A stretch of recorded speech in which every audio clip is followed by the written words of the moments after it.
Hello, and thanks for stopping by.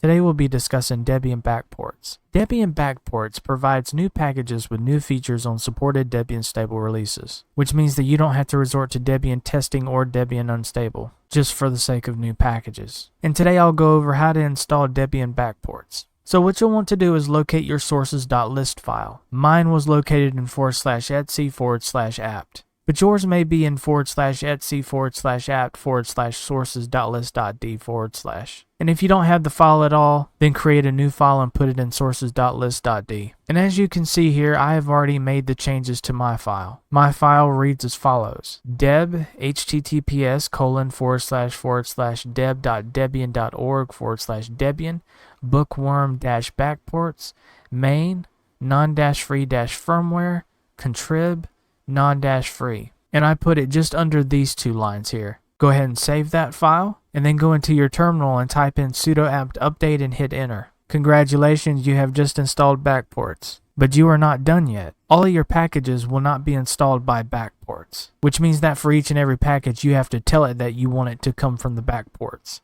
So what you'll do the next time you want to install a package through the Backports is that you'll tell it sudo apt install whatever the package name is, and then /bookworm-backports. You could also tell it sudo apt install -t bookworm-backports, and then whatever the package name is. And then you're all good to go. Now, I usually try not to rely on Backports, but there's just some packages that are going to be out of date that just absolutely will not run on Debian. And for that reason, and for that reason alone, we have Backports. And now we've come full circle. If you've enjoyed this video, be sure to press that like button and hit subscribe, and I shall see you guys in the next video.